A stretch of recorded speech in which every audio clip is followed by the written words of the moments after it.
Bahkan di pondok-pondok pesantren tahfidzul Quran yang menghafalkan Al-Quran itu santri putra sama santri putri lebih cepat hafalnya santri putri. Padahal yang putri itu kan tiap bulan dia terhalang oleh ada beberapa hari di mana dia mengalami baik menstruasi maupun mencret.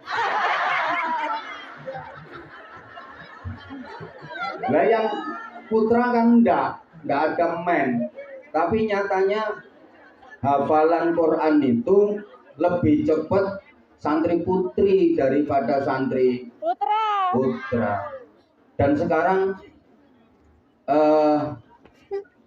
prestasi-prestasi hebat dari wanita itu benar-benar menghiasi jagat raya. Banyak wanita-wanita yang prestasinya lebih hebat daripada laki-laki. Zaman Rasulullah Muhammad Shallallahu Alaihi Wasallam itu udah banyak loh wanita-wanita hebat. Jangan dikira wanita zaman Rasulullah itu hanya berdiam diri di rumah. Ada yang ikut berperang melawan orang-orang kafir, menyiapkan perbekalan, merawat yang luka, bahkan ada yang memanggul senjata. Sudah ada zaman Rasulullah. Sampai sahabat yang mati syahid pertama itu seorang perempuan namanya Sumayyah. Mbora di rumah kok. Tonggomu kan Sumiyati. Sumiyah ini Sumayyah. Allahumma sholli ala Muhammad. Zaman Rasulullah dulu ada 4 wanita hebat yang namanya sama-sama Aisyah. Nah, walaupun sekarang nama Aisyah itu udah nggak begitu laku.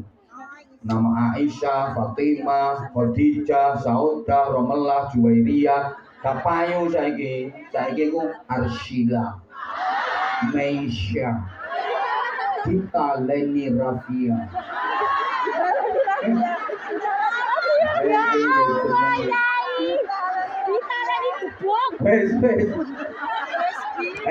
Ada 4 orang wanita hebat-hebat, namanya sama-sama Aisyah.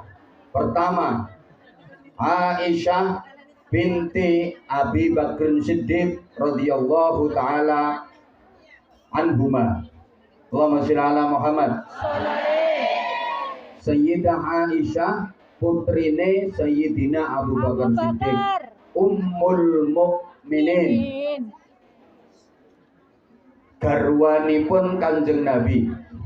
Sayyidah Aisyah putrine Sayyidina Abu Bakar, garwane Kanjeng Nabi. Ini hebat.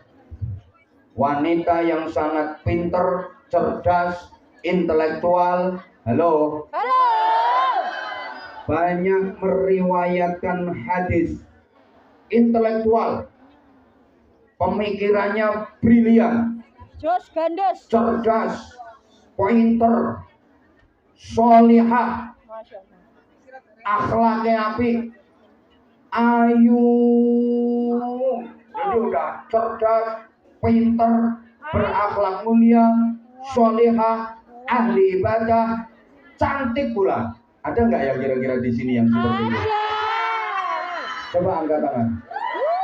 Allah. Oh. Emang jangan ngerasa cantik? Iya dong. Ayu mau ngono lah terus elek piye. Mana yang gandeng? Aisyah itu cantiknya kalau di sini kayak mana ya? Iya. Cari bele. Allah hirang yang ngaco. Masya Allah. Udah cerdas, pinter, solihah, tekun ibadah, akhlaknya mulia, cantik pula. Top. Oke yang sampean. Bainas sama was sumber minyak. Ya Allah, bagaikan langit dan Aisyah umum. 2. Tunggu dong. Aisyah binti Sa'ad ini ahli pengobatan. Di zaman Rasulullah itu ada wanita namanya Aisyah binti Sa'ad. Ini coro saiki ngono ahli kedokteran, ahli meramu obat-obatan, ahli di bidang medis. Udah ada zaman dulu. Kok dukun, siapa ngomong dukun? Ya Allah. Ahli kesehatan, ahli ilmu kedokteran, ahli di bidang medis, udah ada. Kemudian yang ketiga, Aisyah binti Tolhah, ini ahli perekonomian. Sudah ada zaman Rasulullah perempuan yang ahli di bidang ekonomi, canggih di dunia perekonomian. Kemudian Aisyah putrinya Tolhah, ini ahli ilmu coro saiki no BMKG, ahli ilmu alam, ahli ilmu bumi. Jadi kata siapa kalau perempuan itu hanya pelengkap penderita dalam kehidupan? Salah besar. Wanita bagi laki-laki tidak dianggap di belakangnya tapi di sampingnya. Maka orang Jawa bilang bukan konco wingking tapi konco samping, sebagai pendamping bukan pesaing. Kalau dalam bahasa daerah saya Bojonegoro disebut partnership.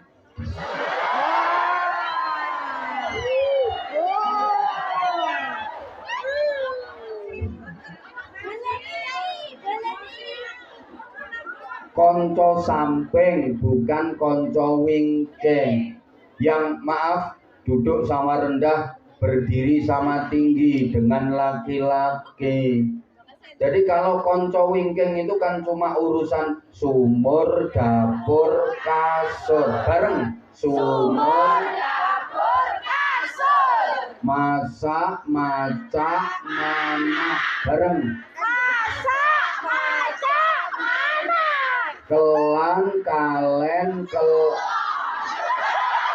itu kalau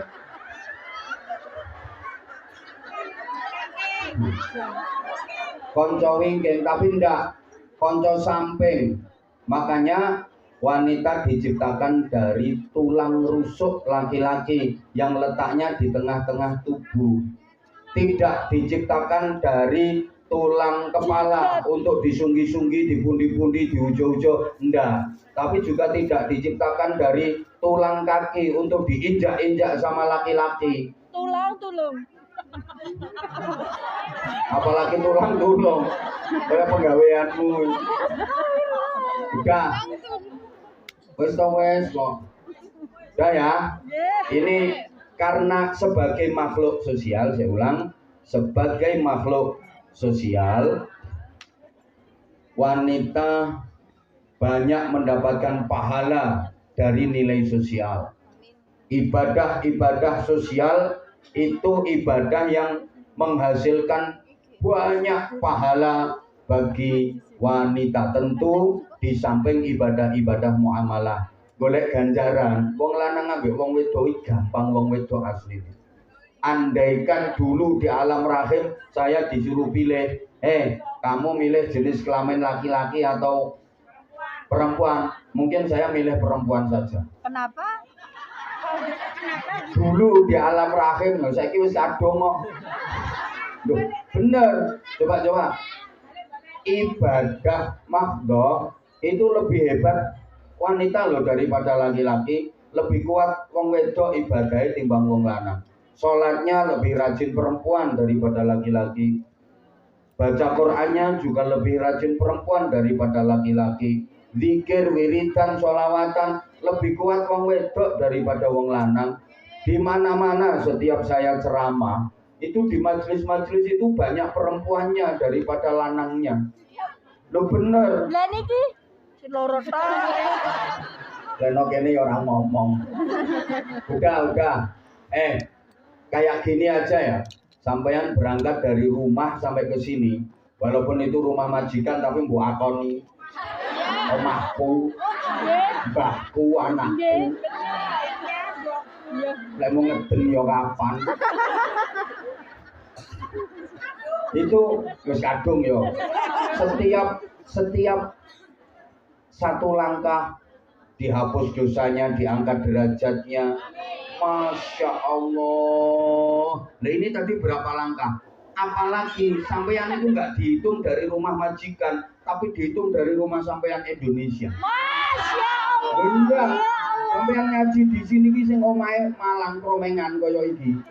Iki dihitung langkahnya dari Kromengan. Ponorogo. Sing omahe Ponorogo ya Ponorogo.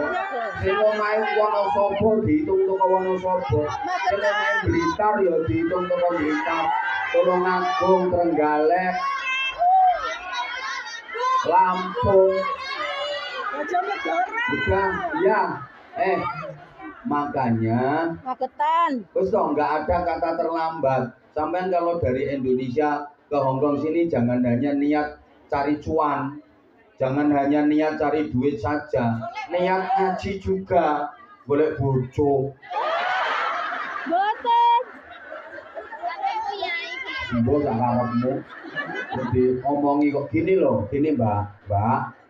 Lek sampean teko omah budal ning Hongkong, ya memang niatnya cari duit, niatnya kerja. Tapi sekalian diniatkan gini, aku kalau di Hongkong, saya tahu di Hongkong itu banyak majelis-majelis taklim. Niat di samping kerja, niat ikut ngaji setiap ada kesempatan libur. Itu pahalanya malah Masya Allah, luar biasa. Masya Allah. Jauh lebih besar pahala sampean ngaji di sini daripada di Indonesia.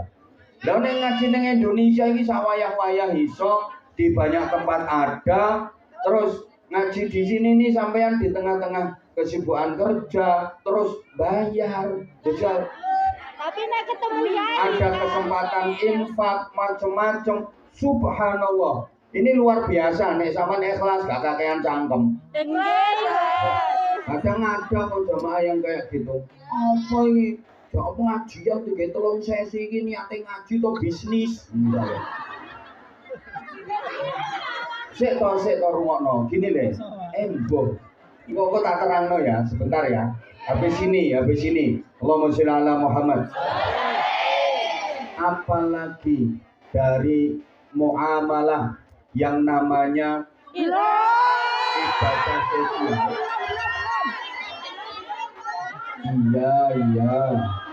Saya ini harus ngatur waktu, nggak kayak biasanya, supaya lebih efektif gitu loh. Berarti jangan khawatir, waktu ngajinya durasinya sama kayak biasanya, nggak mungkin kurang dari 1 jam. Kalau kurang dari 1 jam demonal, pokoknya 1 jam setengah. Walaupun misalnya kemarin nulisnya di medsos, ini yang sesi pertama jam sekian sampai jam sekian, sesi kedua jam sekian sampai jam sekian, dibatasi waktu. Itu bukan ukuran mutlak, kita tetap kondisional. Saya tetap ngerti kok misalnya ini saya ngaji cuma setengah jam, curang saya, dolim saya. Enggak, harus adil. Sesi pertama, kedua, ketiga, nanti waktu ngajinya sama. Enggak kamu. Oh enggak sih, aku tuh sayang banget sama kamu. Allahumma sholli ala Muhammad. Oke. Amal tak yang kopi. Amal yang disebut amal tabarruk wa hunna mutabarri'atun. Itu amal yang pahalanya paling besar bagi wanita, bahkan diriwayatkan nanti paling memberatkan timbangan amal. Artinya memberatkan timbangan amal itu menjadikan timbangan amal kebaikan lebih berat, lebih banyak. Amal sing paling iso ngeboti timbangan amal apik kanggone wong wedok itu namanya amal tabarruk. Amal tabarruk ialah amal-amal atau pekerjaan-pekerjaan rumah tangga dan keluarga yang harusnya itu menjadi kewajiban suami, tapi dikerjakan dengan tulus, dikerjakan dengan ikhlas oleh istri. Itu yang pahalanya paling besar, itu yang menjadikan timbangan amal kebaikan di akhirat kelak jadi berat bagi wanita. Saya ulang, amal-amal itu harusnya kewajiban suami, tapi dilakukan dengan ikhlas oleh istri. Yang paling ketara, ketoro, ya kayak profesi sampean ini, kerja itu bukan kewajiban sampean, kewajiban suami. Tapi sampean mau seakan-akan gantiin kewajiban, bukan hanya bantuin, malah gantiin. Yang bantuin itu kalau suaminya di rumah kerja sendiri. Enggak kok ada yang suaminya kelimbra-kelimbru kayak gombal mulia. Istrinya yang kerja dapat duit dikirim sing lanang kelimbra-kelimbru. Malah mancing. Saya banyak kok mendapati yang kayak gitu. Sing lanang mek mancing, adu doro, adu pitik. Itu suami kurang ajar itu namanya. Ben krungu yo ben bojomu ora wedi ya.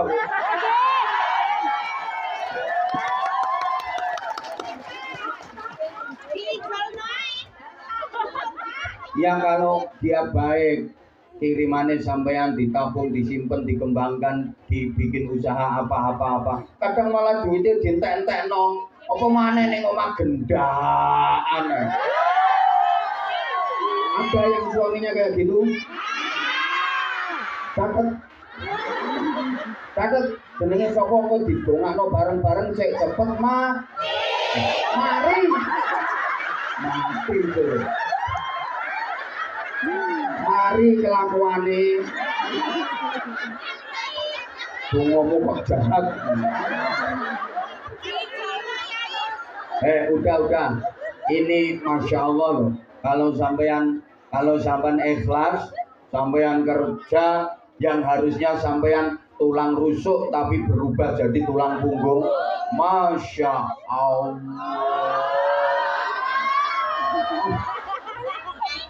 Baleni ae Masya Allah. Oh, apa mbok rekam mbok kirimno bojomu. Iki ketara bojone ra beres. Mau balik ngene, rungokno kupingmu. Ya ora usah baleni, engko golek rekamane kancamu sing duwe. Padahal sedang dengerin. Dan ini. Kerjaan rumah itu semuanya aslinya kan kewajiban suami. Nggih. Masak itu kewajiban suami. Nyambel, Gawe sayur, ganger. ubah-ubah, kora-kora, ngerawat anak itu asli semua kewajiban suami. Nggak ada Quran hadis yang menyatakan, hai para istri nyambellah, nggak ada.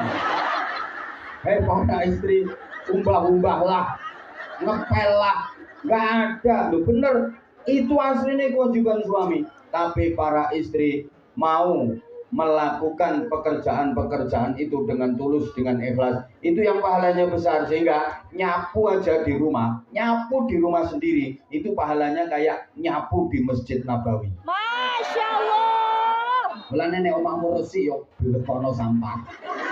Terus sapone yang begini. Ganjarane ndak karo-karuan. Bener itu. Itu baru nyapu, belum tugas-tugas yang lain, apalagi yang berkaitan dengan melayani suami. Itu pahalanya Masya Allah.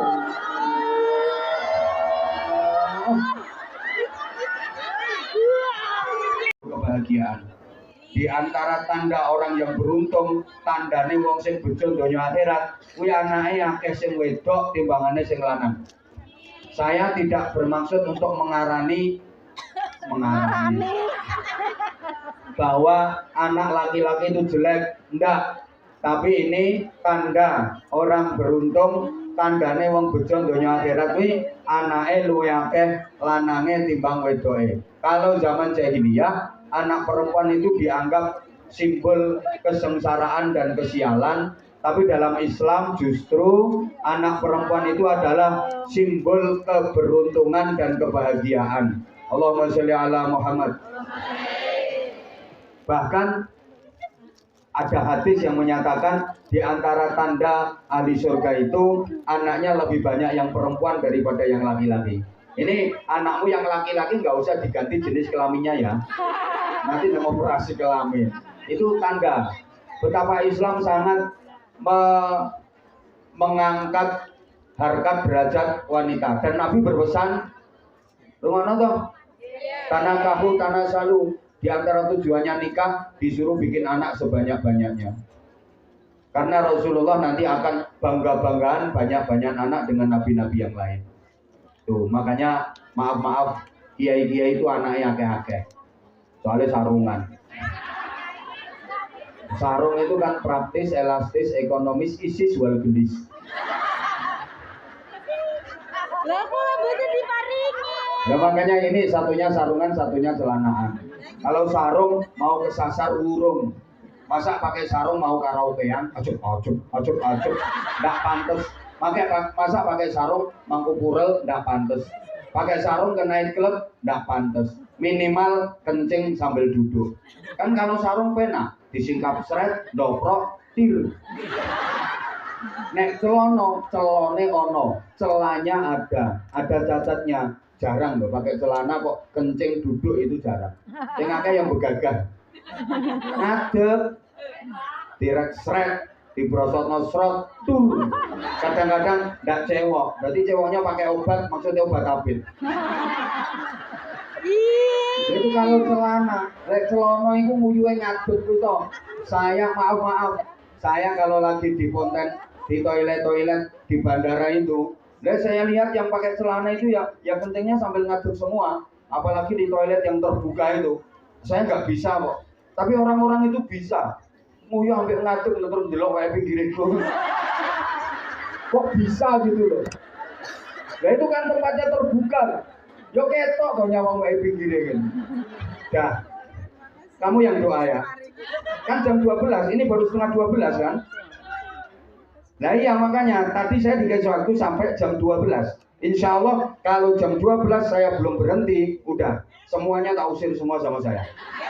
Kalau dikasih waktu jam 12 udah, saya sampai jam 12 selesai. Dan tolong saya jangan digugupi. Ini juga ganggu konsentrasi saya.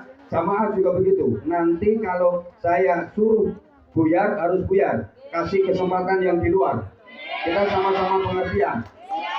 Saya tahu kalau jenengan ngajinya cuma sebentar, jenengan kecewa. Dan saya juga nggak mau dolim, saya juga nggak mau curang. Ini ngaji apa cuma narik infak saja? Karena ini intinya ada ngajinya. Maka saya lanjutkan ngajinya, nanti kita doa, setelah doa tolong yang tertib. Waktu kita sampai jam 12. Nggak apa-apa, saya nanti istirahat 5 menit, langsung ngaji, saya nggak apa-apa. Saya udah siapkan fisik saya. Kalaupun nanti saya geblak, tanggung jawab panitia. Nah iya toh, rumah sakit masih buka aja. Yang ketiga, biwasfiha zaujatan.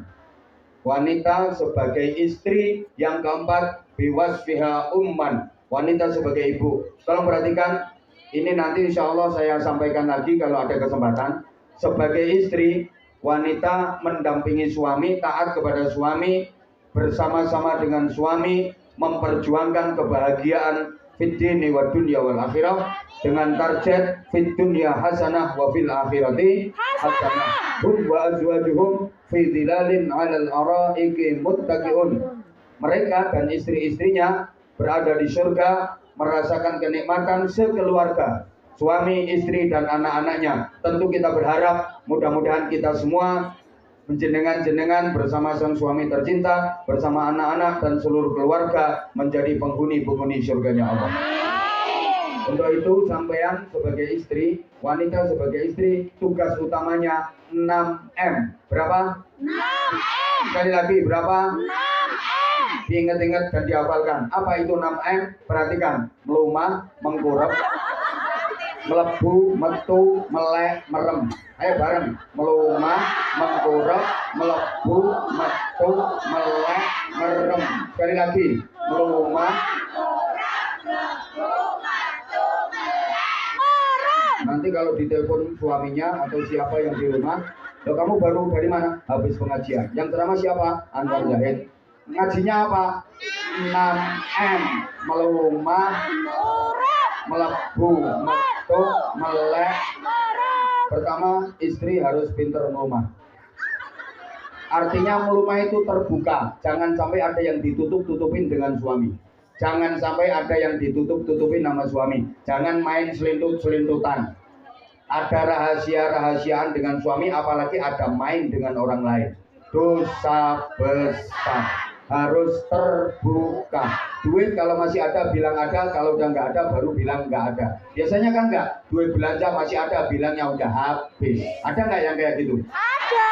Ada. Ini orangnya jilbabnya warna coklat. Karena jujur, duit kalau udah masuk, duit lewat kadung lebu nongone wong wedok mentune. Misalnya sampean dikasih duit suami 1 juta, belanja ke pasar habis 600.000.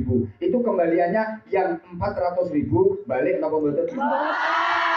Maling. Nah iyalah. Ya itu, makanya tolong kalau lagi nyuci pakaian suami diperhatikan. Halo. Pastikan di kantongnya nggak ada duitnya. Kalau nyuci baju, celana, pokoknya pakaian suami, di kantongnya ada duit, kok tetap sampean cuci, sampean kena pasal pencucian uang. Awas. Halo.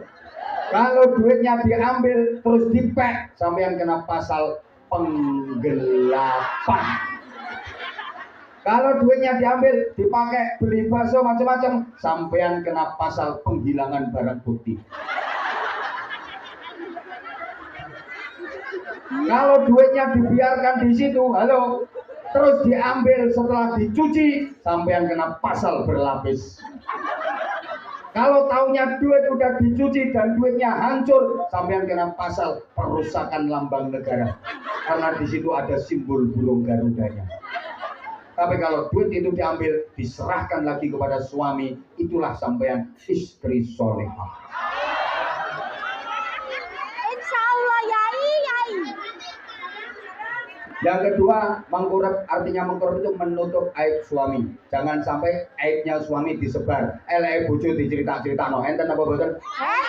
Aku pegel karo bojoku, pegel karo bojoku. Angger tak kirimi duit dientekno, angger tak kirimi duit dientekno. Ya apa kamu? Ada apa enggak? Setiap orang punya kekurangan, setiap orang, aku ini gugup ini, setiap orang punya kesalahan. Tapi tolong jangan pernah menyebarkan atau membuka aibnya suami kepada siapapun. Sampean menceritakan kejelekannya bojo sampean kepada siapapun dosa besar. Aku jengkel aku karo bojoku. Ning ngomong librak bantuin kerja malah aku sing diobrak di ngomong kerja. Aku lagi pulang telur pulang karo iki dikon balik meneh ngene. Halo. Kadang kalau lagi cerita sesama kan nyeritain bojo. Gimana apa mboten? Hati-hati. Loh, apa berarti nggak boleh? Kecuali kalau suaminya nakal. Maaf, suaminya melakukan KDRT, kekerasan dalam rumah tangga, atau melakukan kekerasan secara psikis, merendahkan, melecehkan, menghina jenengan, menjelek-jelekan jenengan. Nah itu boleh, tapi jangan kepada sembarang orang. Kepada orang yang kira-kira bisa jadi solusi. Maaf ya, ini sebenarnya keterangannya panjang, tapi waktunya kita udah mepet. Melumah, mengkurep, berikutnya melebu. Wong wedok kudu pinter nglebono. Jadi artinya ngelebok, masya Allah. Ngelebono bleng, lewes melebu aja sampai utah. Jadi artinya ya Allah ya Karim. Kalau rumono, kalau diomongi suami lebokno bleng, sing banter. Omongane suami lebokno. Kalau dinasihati suami lebokno. Dikasih duit belanja suami lebokno. Lah kuwi sak pira belanjane? Tergantung, karena suami itu pemasukannya nggak sama. Ada yang pemasukannya besar, ada yang pemasukannya kecil. Ya. Astagfirullahaladzim. Lah bojomu ki pemasukannya gede apa cilik?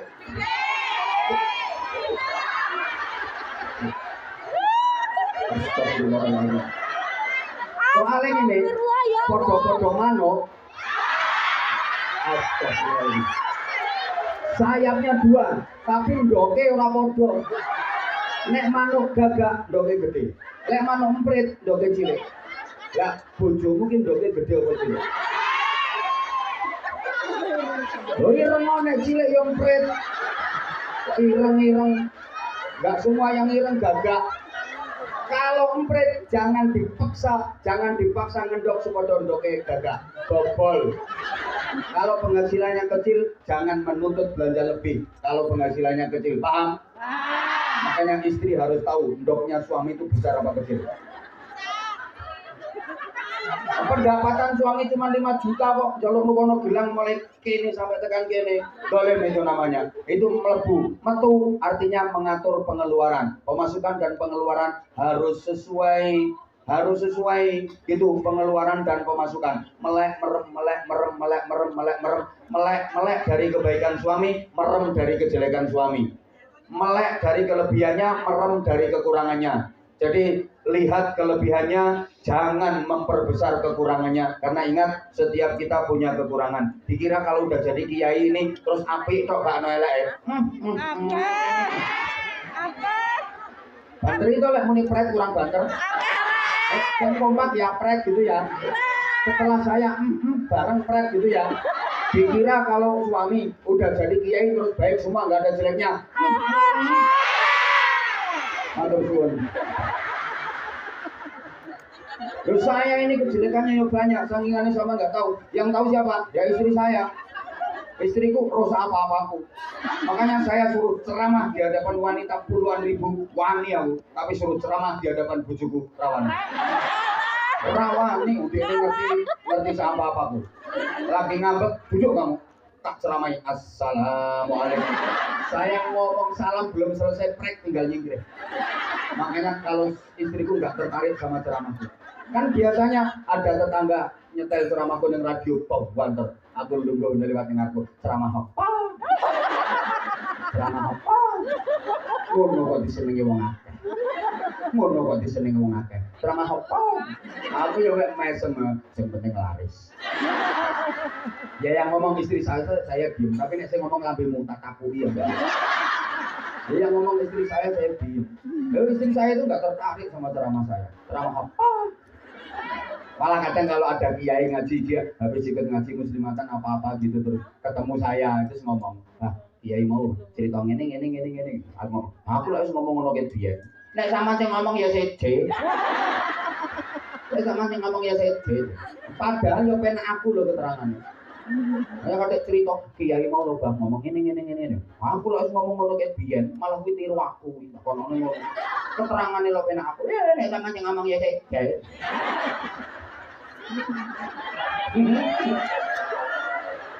Jadi makanya rumah toh melek dari kelebihannya, merem dari kekurangan. Loh ini penting, berarti nanti kapan-kapan tak terangkan lagi ya.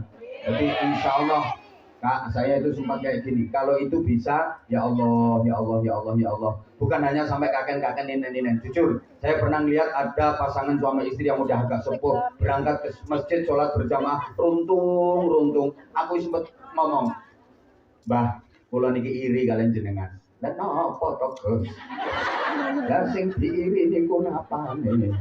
Lho jenengan niku lompon sepuh. Kalih Mbah Putri kok saged runtang-runtung sholat jamaah bareng ngeten iki lho kula iri. Wis runtang-runtung budal jamaah mulai jamaah ngaji bareng. Ngajeng napa melih to, Gus? Sing dipadosi napa?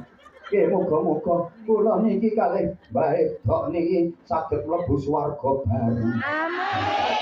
Padahal iku dudu nganten nanya, nganten kawak pol. Makanya tolong mumpung suamimu masih hidup, kan suamimu sebentar lagi mati. Mumpung masih hidup, layani dengan pelayanan terbaik daripada nanti nyesel. Ono cerita di terakhir. Ada perempuan, ada istri, itu kan setiap masak goreng tempe, suaminya usil. Jadi tempe lagi mari digoreng dintas, dicolong, dipangan. Lagi dintas, colong, dipangan. Suaminya tuh usil. Kalau istrinya lagi goreng tempe, itu mesti dicolongi, dipangan. Anyel dene. Iki lho senengane ganggu wong ae. Ora ngerti wong masak, senengane tempe dicolongi. Ana lho kerja ngono lho, klebrak-klebuk ning omah ngono. Suatu ketika suaminya meninggal. Dia itu goreng tempe sendirian, nangis, membik. Ditanya sama tetangganya, Mbak, ngapa tuh Mbak goreng tempe kok karo nangis? Aku kelingan. Biasa ning ngene iki enek sing nyolongi. Saiki ora enek sing nyolong. Walah. Mulane engko nek bar iki teleponan bojomu. Mas, sampean pengen apa to? Sampeyan njaluk apa, Mas? Mumpung sampean iso nuruti. Siapa tahu itu merupakan kebaikan terakhirmu untuk suamimu. Mas, tawe sarung, Mas. Dan suamimu sebelum meninggal, dirimu harus mendapatkan ridhonya. Karena ridho Allah tergantung ridho suamimu. Oleh karenanya mari sama-sama kita mendoakan jenengan yang udah punya suami atau mantan juga didoakan. Ya. Jangan apa lek larane aku ra wis. Tetap wajib didoakan yang terbaik. Alah, bojo ora kena kaya. Tetap wajib didoakan yang terbaik. Di sini ada yang janda, angkat tangan. Astagfirullahaladzim. Oke. Baik sudah meninggal maupun kita doakan semuanya mudah-mudahan dibimbing oleh Allah. Ayo sama-sama kita mendoakan keluarga kita yang di rumah. Kita juga mendoakan anak-anak kita. Karena sekarang lagi darurat kelitih.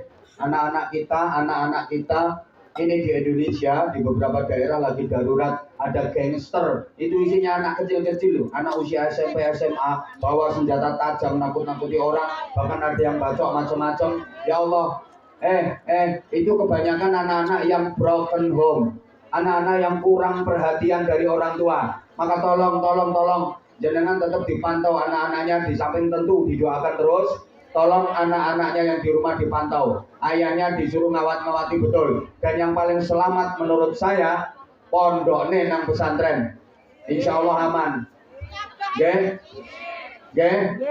Menurut saya solusi terbaik pendidikan anak zaman ini adalah pondok pesantren. Karena sama juga sendiri mungkin udah membaca di berita-berita, maaf banget, sekarang mulai banyak tawuran antar pelajar sekolah. Bahkan murid gurunya ditantang diajak berkelahi. Kemarin barusan gara-gara ditegur gurunya nggak pakai sepatu, gurunya dibacok. Tapi kalau di pondok pesantren insya Allah nggak ada santri nantang kiainya berkelahi. Sampai sekarang aku belum tahu ditantang karo arek-arek. Ayo Pak, gelut sampai aku Pak nggak ada. Dan sampean nggak pernah dengar kan ada tawuran antar santri pondok pesantren? Tawuran antar jamaah tahlil, teman-teman berkat? Nggak ada. Makanya menurut saya, apalagi jenengan punya anak masih usia SMP, SMA, tolong betul-betul dipantau, ya. Kula nderek titip soalnya niki dunia pendidikan di Indonesia sedang tidak baik-baik saja.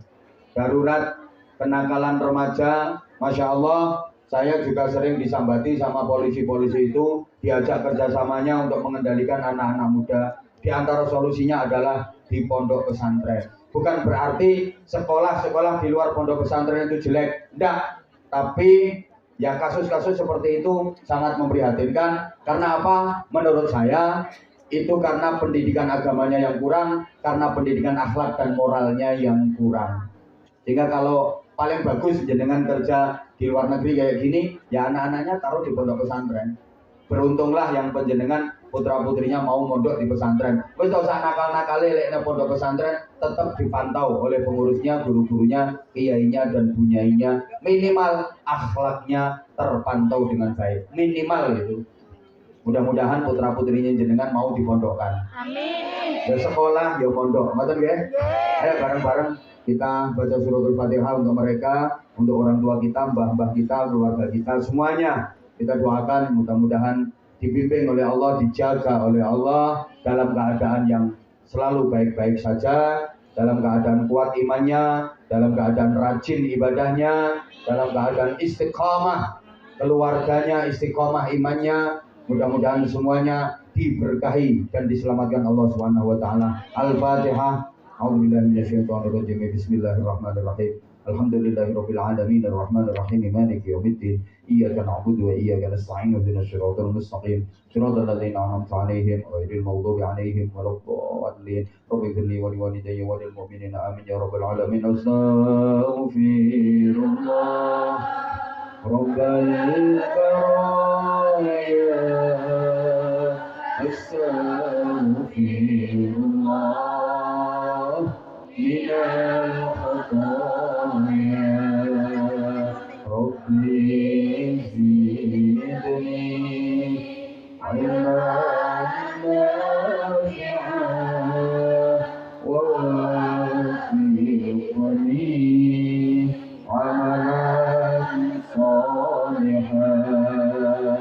أستغفر الله رب البرايا أستغفر الله من الخطايا ربي زدني علما نافعا ووفقني عملا صالحا أستغفر الله رب البرايا أستغفر الله من الخطايا ربي زدني علما نافعا ووفقني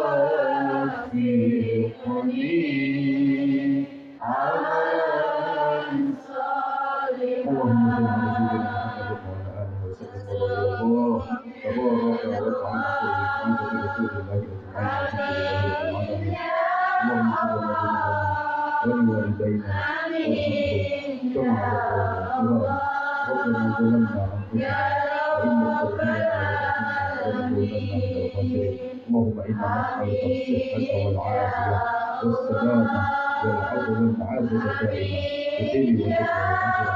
اللهم سلمنا وسلم ديننا وسلم دنيانا وسلم آخرتنا وسلم أسرتنا ولا تسلط في إيماننا ولا تسلم علينا من لا يخافك ولا يرحمنا وارزقنا خير الدنيا والآخرة إنك على كل شيء قدير وبالإجابة جدير. Ya Allah, wahai yang maha segalanya, wahai yang maha sempurna, wahai yang maha gagah, maha perkasa, wahai penggenggam alam semesta, Engkaulah pemilik kami ya Allah, Engkaulah pemilik seluruh jamaah yang hadir di majlis ini ya Allah. Kabulkan hajat kebaikan dunia akhiratnya ya Allah. Ampuni seluruh dosa-dosanya ya Allah. Sembuhkan penyakitnya ya Allah.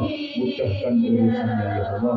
Kami seluruh jamaah yang hadir di majlis ini memohon kepadamu ya Allah, memohon ampunanmu ya Allah. Kami belum bisa menjalankan kewajiban-kewajiban kami kepadamu. Kami belum bisa menjalankan ibadah-ibadah dengan baik kepadamu. Maka bagaimanapun ibadah yang kami lakukan, terimalah ya Allah. Terimalah sholat kami, terimalah rukuk dan sujud kami, meskipun kami sering lalai dalam menjalankannya.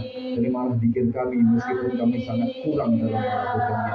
Terimalah sedekah kami, semoga sedekah kami ini bisa menjadi penyelamat kami dunia akhirat, menjadi penerang di alam kubur kami, menjadi benteng dari siksa neraka, menjadi sababiah kami untuk menuju jannah-Mu, menuju surga-Mu ya Allah. Ampuni kami ya Allah. Kami belum bisa menjadi istri yang baik bagi suami-suami kami ya Allah. Kami belum bisa menjalankan ketaatan kepada suami-suami kami. Kami belum bisa memberikan pelayanan terbaik kepada suami-suami kami. Insya Allah apa yang kami lakukan di negeri beton ini, apa yang kami lakukan dengan bekerja ke luar negeri ini adalah cara kami untuk meringankan beban suami kami, cara kami untuk berbakti kepada suami-suami kami, cara kami untuk meringankan tugas suami kami, terutama dalam menafkahi anak-anak kami. Ya Allah, kami jauh dari suami dan anak-anak kami, tapi satukan hati kami dalam cinta dan kasih sayang ya Allah. Jaga anak-anak kami ya Allah, selamatkan anak-anak kami ya Allah. Jadikan mereka anak-anak yang salih dan salihah, jadikan mereka anak-anak yang membanggakan kami ya Allah. Jaga anak-anak kami, jangan sampai anak-anak kami terpengaruh dengan pergaulan-pergaulan yang bisa merusak moral mereka ya Allah. Kami sebagai ibunya dari negeri ini ya Allah hanya bisa mendoakan, hanya bisa memantau, jaga anak-anak kami ya Allah. Maafkan kami ya Allah, kami belum bisa menjadi ibu yang baik bagi anak-anak kami. Kami belum bisa mendidik sendiri anak-anak kami. Maka tolong ya Allah, selamatkan anak-anak kami, selamatkan suami kami, jaga orang tua kami, jaga keluarga kami dalam iman, ketaatan dan ibadah kepada-Mu. Ya Allah, betapapun banyak kesalahan dan dosa-dosa kami, betapapun zalim diri ini, betapapun nista diri ini, ampuni ya Allah. Kami tahu ampunan-Mu jauh lebih luas daripada dosa dan kesalahan-kesalahan kami.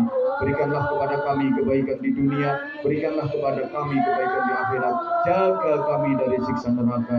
Ya Allah, betapapun hanya seminggu sekali, berikan kekuatan kepada kami untuk hadir di majelis taklim, hadir di majelis zikir, hadir di majelis yang dicintai oleh Rasulmu, majelis yang Kau cintai.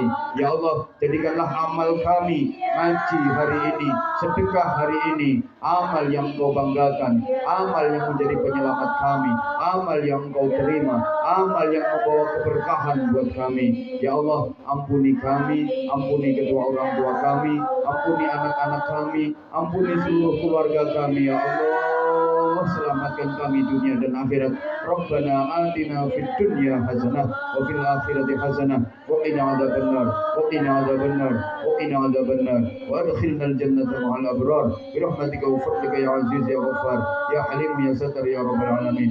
Ya Allah, jadikanlah majelis-majelis taklim di negeri Hongkong ini majelis-majelis yang Kau istiqomahkan. Ya Allah, kuatkan seluruh pengurusnya, panitia-panitianya dalam menjalankan majelis-majelis ini. Jamaah majelis di Hongkong ini begitu luar biasa. Ya Allah, terimalah ibadahnya. Ya Allah, pandanglah mereka semua dengan pandangan cinta dan kasih sayang-Mu. Betapa mereka menyempatkan waktu di tengah-tengah kesibukan kerja, betapa mereka menyisihkan sedikit gajinya untuk berinfak, untuk bersedekah. Padahal mereka juga punya kewajiban untuk memberikan nafkah kepada anaknya, mengirim kepada keluarganya. Maka jadikan infaknya hari ini sebagai penebus dosa-dosa mereka. Ya Allah, jadikan infaknya hari ini penyelamat dari fitnah dan azab kuburnya. Ya Allah, jadikan ngajinya, zikirnya, doanya, infaknya hari ini benteng penyelamat dari siksa neraka. Berikan kepada mereka keselamatan dalam kerja. Ya Allah, berikan kepada mereka majikan-majikan yang baik. Ya Allah, majikan-majikan yang masih jahat, yang tidak memberikan kesempatan untuk beribadah, luluhkan hatinya. Ya Allah, sehingga saudara-saudara kami yang hadir di majelis ini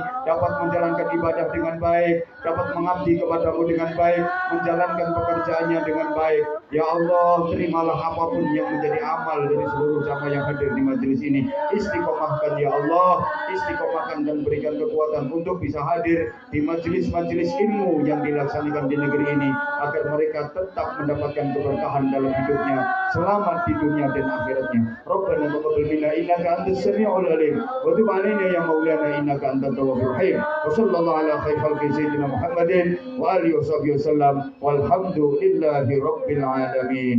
Qabul ijabah ya Allah, kabulkan permintaan kami barakatil Fatihah. A'udzubillahi minasyaitonir rajim. Bismillahirrahmanirrahim. Alhamdulillahi rabbil alamin arrahmanir rahim maliki yaumiddin iyyaka na'budu wa iyyaka nasta'in ihdinas siratal mustaqim siratal ladzina an'amta 'alaihim ghairil maghdubi 'alaihim waladdallin. Rabbi firli wa liwalidayya wa lil mu'minina amin ya rabbal alamin. Sekali lagi terima kasih atas infaknya panjenengan. Mudah-mudahan air yang menjadi wasilah itu benar-benar berkah, benar-benar diijabah, dan jenengan diberikan kekuatan zahir batin. Sekali lagi, hanya saya beri kesempatan yang ingin memberikan infaknya secara pribadi kepada kami. Bagi yang tidak, tanpa mengurangi rasa hormat, panjenengan dimohon untuk keluar dari majelis ini dengan tertib. Sekali lagi dengan tertib, berikan kesempatan kepada sesi kedua.